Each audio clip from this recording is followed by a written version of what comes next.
Muito bem, estamos de volta com o RB Notícias, primeira edição, ao vivo aqui na sua TV Rio Branco, canal 8.1, nesta terça-feira. Agora são 11 horas e 27 minutos no Acre. Bom dia para você que está a nos assistir aqui na nossa capital Rio Branco. Você também do interior, você de Bujari, de Quinari, de Porto Acre, de Capixaba, Passo de Castro, Acrelândia e Serra Madureira. Houve uma queda de energia, o estúdio ficou um pouquinho escuro, mas a gente vai continuar, tá? Nesses municípios, o nosso sinal chega diretamente pelo canal 8.1. Nas demais cidades, você nos assiste pela NET HD TV, canal 15, ou pela internet, por meio do portal riobranco.net, portal oficial da sua TV Rio Branco, que está mantendo você bem informado sobre o que acontece no Acre, no Brasil e no mundo. Sobretudo agora, as últimas informações a respeito do coronavírus, ok? Chegando à primeira pergunta aqui. Aqui no bairro tem uma pessoa que disse que teve sintomas do coronavírus. Eu falei para ele fazer exames, mas ele está tomando chá que combate a malária. Quem manda a mensagem é Mauricélia. Esqueci só de dizer o bairro, mas tudo bem. Muito obrigado pela audiência. E aí, secretário? Bom dia, Mauricélia. Assim, é importante, né, ficar atento às informações, como a gente falou anteriormente. Uma vez, se ele estiver apresentando os sintomas leves, o ideal é que ele faça esse acompanhamento, né, com relação a evolução desses sintomas. Se apresentar uma dificuldade de respirar, né, essas tosses sequenciais e também a própria febre, o ideal é que ele vá à UPA, né, se você puder passar essa informação, que ele vá à UPA e faça o teste, né, para que a gente possa ter o acompanhamento das equipes. Agora, se ele nesse período, né, apresentar ainda sintomas leves, o ideal realmente é que ele fique em casa, tome bastante líquido, evite o contato, é o que a gente chama de quarentena, né? A quarentena é exatamente esse período de 7 a 14 dias, que ele possa ficar sem esse contato, sem esse convívio diretamente com as pessoas mais próximas da casa dele. E caso contrário, ele busca uma unidade de saúde, né? Qualquer dúvida, como eu falei anteriormente, nós temos um número à disposição, que é o 32115, 3215-2400. Esse é um número que a gente colocou à disposição para tirar todas as dúvidas, em parceria com a Universidade Federal do Acre. Os alunos da UFAC, juntamente com os médicos profissionais, vão estar diariamente atendendo esses números para dar as orientações necessárias à nossa população. Então, o número que a gente coloca à disposição é o 3215-2400. Muito bem, chegando mais uma pergunta aqui.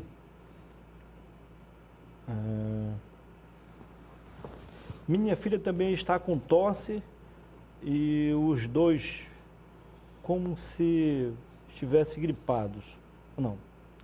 Estou apavorada. Meu filho de 2 anos está com tosse, nariz escorrendo.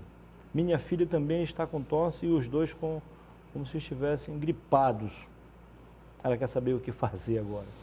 O importante é para se caracterizar e o exame, quando necessário for, ele tem que apresentar esse conjunto de sintomas, né? E a própria febre, a tosse, né? O nariz escorrendo, como fosse uma síndrome gripal, a própria garganta, né? Com dificuldade, né? Por conta da tosse, você buscar ajuda na unidade de saúde, inclusive, para fazer o teste. O Ministério da Saúde, ele já decretou, né, a nível nacional, a transmissão comunitária, ou seja, toda e qualquer síndrome gripal a gente coloca como suspeito, porém, os cuidados aqueles que a gente referendou, né? Observar, ficar em quarentena, não ter esse contato, né, com as demais pessoas, para que o vírus não dissemine para o grupamento de risco, porque tem o grupo de risco que o estágio da doença tem sido mais ido para o lado mais grave, né? Então, é esse que é o cuidado que nós devemos ter. Nas crianças, né? Esse vírus, ele tem acontecido mais leve, né? Já nos idosos e pessoas com doenças crônicas, podendo ter um agravamento. Então, esse é o cuidado nesse momento que a gente tem que ter. Ok. Além do telefone que está aí, você pode também enviar mensagem para 999515255, tá bom? Além desse que está na tela aí, 999366441. Ok? Olha só, secretário, estou assistindo ao programa. Muito obrigado pela audiência. Sou profissional de saúde e estou desempregada no momento. Gostaria de saber do secretário se há possibilidade de contratação emergencial, como outros estados estão fazendo. Sim, inclusive a gente está preparando... Você gostaria de poder ajudar? Sim, diante do decreto de emergência a nível nacional, né, que o próprio presidente da República decretou, inclusive de calamidade, e o estado do Acre acompanhou, o governador Gladys Cameli, junto com o comitê, né, apoiado pelo comitê, decretou o estado de emergência e de calamidade. Nós estamos na Secretaria de Saúde já trabalhando a possibilidade de fazer esses processos seletivos para atender essas necessidades, na medida que os casos foram surgindo, necessidade de um número de pessoas para fazer o trabalho, né, do combate da Covid, de poder ajudar, de atender as populações uma vez que necessitam do isolamento nas unidades, a gente vai fazer essa contratação. Desde o técnico de enfermagem até o enfermeiro e médicos capacitados. Por exemplo, a própria UTI que nós estamos ampliando os leitos, a gente já vai fazer esse processo para contratar de forma emergencial na ampliação dos leitos, que o próprio Ministério da Saúde vai estar disponibilizando, como também alguns que nós vamos estar abrindo, né, no decorrer das necessidades de terapia intensiva que, no caso, o nosso estado vem a ter. Muito bem. Muito obrigado aí pela audiência, amiga. Acho que foi boa resposta para você, boa novidade. Ela mora no João Eduardo 2. Olha só, outra pergunta aqui. Como eu falei agora há pouco, não é a maior peste da nossa história, mas é a que mais preocupa. Por quê? Aí tem um assunto aqui que não tem nada a ver com o senhor, mas ele aproveita e quer uma resposta. Bom dia, meu nome é Ezequiel. O que o governo vai fazer pelos autônomos que estão em casa sem ganhar o pão de cada dia? Isso, o governador Gladson e toda a sua equipe econômica, todos nós que fazemos parte do comitê, estamos preocupados, né? O país, na verdade, né? O próprio ministro da Economia coloca algumas situações com relação à crise econômica, né? O impacto que essa crise, que essa pandemia que vai com certeza causar na economia não só do país, mas do mundo. O governador Gladson tem trabalhado dentro do plano de contingência que envolve, de modo geral, toda a estrutura do Estado. É a possibilidade de atender essas pessoas que hoje, não, pela falta, pelo isolamento social, não tem como ganhar o seu pão de cada dia, podemos dizer assim, junto com a ação social, junto com a Defesa Civil e também com a parte do planejamento e gestão e Secretaria de Finanças, disponibilizar alguns mecanismos sociais para poder estar ajudando essas pessoas. Inclusive, se pensa, né, distribuições de próprio sacolão, né, de uma renda, isso tudo vai, inclusive, em convergência com o próprio Ministério da Economia, né? Uhum. Ontem nós estivemos reunidos com o presidente da República e com a maioria dos ministros, ministro da Saúde, o ministro da Economia. Então, ele fez isso com os governadores da Amazônia Legal através de videoconferência. Todos os governadores da Amazônia Legal colocaram isso, suas problemáticas por região, né? e o ministro da Economia, juntamente com os demais ministérios, com o próprio presidente, acenou com algumas possibilidades, né, que pode ser concretizado aí no decorrer da crise, né, dependendo até que ponto isso vai se estender.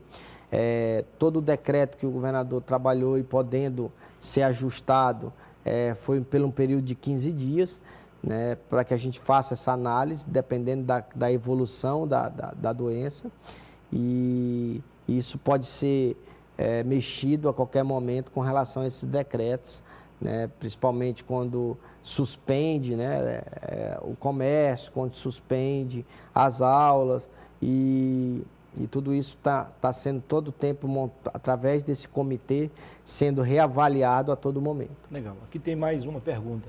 Na verdade, ela é mais que uma pergunta, ela quer uma luz aí do senhor.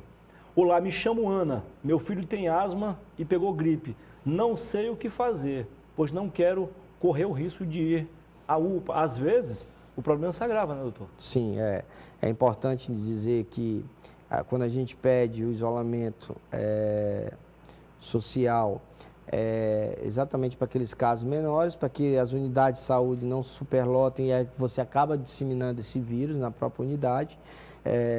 Agora, se seu filho já tem problema respiratório, né, passando pelo momento de crise, não deixe de procurar a unidade de saúde em questão para que ele possa, né, passar por uma nebulização, né, vai ter um ambiente adequado, né, para atender. Então, se você percebe que existe um agravamento, né, no caso no seu filho, né, alguma situação que possa colocar em risco, não deixe de procurar os profissionais de saúde e uma unidade hospitalar. O outro aqui dá uma sugestão. Senhor secretário, pergunto, o Into Acre, ao lado do Lago do Amor, é para ter expediente, não é para ter expediente. Está meio truncado, mas ele queria saber o seguinte, ele está demonstrando a preocupação porque lá há muitas pessoas ainda aglomeradas, apesar do apelo. Que é um lugar agradável. Então lá a gente restringiu os atendimentos, o próprio Into, nós estamos acelerando os processos estruturais, inclusive lá nós temos uma unidade de terapia intensiva praticamente sendo finalizada. A gente espera que uns 15 a 30 dias no máximo a gente tenha pelo menos a parte da unidade intensiva pronta. Se caso necessário for, a gente também utilizar aquela unidade para esse atendimento intensivo. Todo e qualquer atendimento de saúde, o que não foi essencial, a gente restringiu, né, diminuiu a capacidade, tanto a parte ambulatorial, quanto inclusive com as cirurgias eletivas. Só estamos trabalhando mais na parte de urgência e emergência, né, para atender a população do modo geral em todo o estado. Olá, sou fã desse programa de audiência, muito obrigado. A outra aqui é uma denúncia que ele faz, um apelo. Olá, no posto do universitário não está tendo vacina suficiente. De manhã cedo minha mãe foi se vacinar e foi muito mal atendida por funcionários. Ela tem 69 anos. Essas unidades básicas de saúde, a gente esteve conversando com a prefeitura, né? Eles montaram uma logística. Nessa primeira etapa, foi disponibilizado um quantitativo justamente para atender esse grupamento de risco, os idosos e os próprios profissionais de saúde, né? Diante dessa denúncia, vou conversar com o secretário Otoniel, né, que essa responsabilidade é do município, né, para que ele dê uma atenção ali naquela unidade da universitário, né, do bairro universitário, para ele possa dar uma olhada lá nesse local. Rapidinho, a última pergunta para a gente ir ao intervalo, doutor. Olá, tenho uma pergunta, tenho uma rinite alérgica, tenho dores de cabeça e cansaços diários, às vezes até febre. Como fazer para diferenciar a rinite do vírus? Geralmente, pessoas que têm esse tipo de sintomas, né, que já está habituado com esse tipo de sintomas, o sintoma do coronavírus, né, da Covid-19, ela fica muito na região da orofaringe, né, da garganta, onde geralmente você tem uma dificuldade de respirar pela irritação da garganta. E se apresentar febre, tosse, esse conjunto, o ideal é que você faça o teste e se mantenha em quarentena e caso esse caso venha a agravar, procure a unidade de saúde para que possa ficar isolado, de preferência a UPA do 2º Distrito. Uma dúvida, meu vizinho viajou, está com 2 semanas, não está isolado, ele é da família. Na casa dá para ouvir a tosse, tem como notificar, pois estão colocando os vizinhos em risco. Moro no João Eduardo II, o senhor responde depois do intervalo, tá bom? Ok. São 11h42, a gente volta em 2 minutos. Até já.